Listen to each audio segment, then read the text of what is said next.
Hello, my name is Alex Poole, and I am doing a final presentation for the EDUC555 class. The PLC that I was leading was about getting or gaining community through working with my freshman students.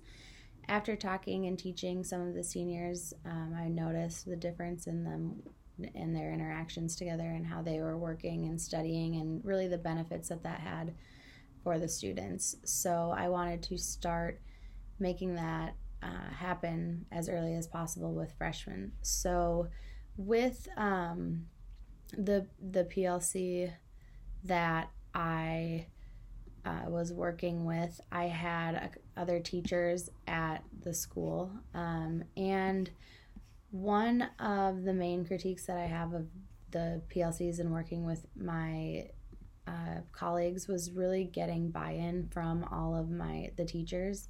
It was hard to get everyone to show up to the meetings and really be into it. I think maybe if I would have shortened meetings and made them at lunch, it would have been a little bit better. I would have maybe had more buy-in and more support there. But throughout it, we got a lot of really good data and saw a lot of progress. So when we started, we decided to implement change through enacting more group work in class, assigning group projects, and playing games in class. And a lot of the data came from surveys that were administered to the students. And it was interesting to see the progress that students, like their change in thoughts from where they were at the beginning of this to the end. Some of the questions were more basic on what they thought about math and kind of their perspective on that. And I wasn't really looking for so much change in positive attitudes based on math, more on how their group interactions were. So one of the main questions that we used to do this was that it says students were asked to respond to a statement saying that one of my main goals in math is so that I don't look stupid in front of my peers, and another one was that it was easy to show others that math was easy for me. I saw through those surveys there was like a 25% decrease in the number of students that were worried about looking stupid in front of their classmates. So that was a really important piece when looking at the data there, that hopefully that meant that they were more comfortable working together. One of the other questions was, on a scale of 1 to 5, how willing are you to ask your classmates to help? And in that portion, we started out with a lot of ones, of students not willing to ask their classmates for help, and we saw a much bigger increase in this. With the amount of 5s, we ended up with only 3 1s of students that weren't willing to ask their classmates for help, and it kind of flipped the scale. Really, there was only 3 5s at the beginning of this, and now there was 3 1s. So we saw a higher proportion of 3s to 5. There was only a handful of students in the 2 and 1 range that were not comfortable asking their classmates for help after this.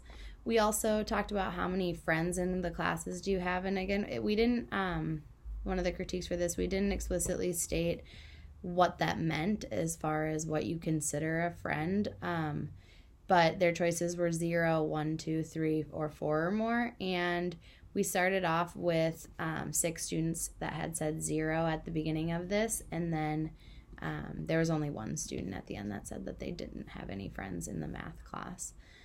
So that was an important piece that also came up when we were looking at that. As far as the leadership qualities, one of the best things that I did was get my group members to look at the outlines of the meetings before we met, and that seemed to work really well. I think I should have been slightly more aggressive in confirming whether people were going to be at the meetings or not. I think if I would have reached out personally more or in person, that there would have been some more better success in them coming to the meetings. And then maybe also picking a wider variety. I think bringing in students would have helped with the leadership aspect on my end, since the teachers at our school are generally looking to set a good example for our students and would want to show up to, show to them that that was also an important piece. So we use a lot of qualitative and quantitative data. There was a lot of surveys, like I said, and I also had everyone, if they could, write some notes on how they interacted. So one of the group members in his first week said that students were hesitant to work together. Many of the students seemed uncomfortable working in pairs and small groups, and only 2 of students felt very comfortable getting up in front of the class to work together. When the students were working in the groups, they weren't talking about very much except for the task at hand. And by one of the last weeks, they said that they overheard students during work time making more plans for the weekend. He saw some of the students making TikToks together. When they were playing Kahoot, students were laughing together and making jokes, and a lot of the students were feeling comfortable with doing things with light physical interactions of patting each other on the backs, and they were really comfortable asking for help. So those were really good feedback as well from other teachers. So overall, it was a good learning experience. I think we need to kind of fine-tune some of the data collection a little bit more, but it overall was a really successful PLC, and hopefully we can keep the interactions going and improving those relationships.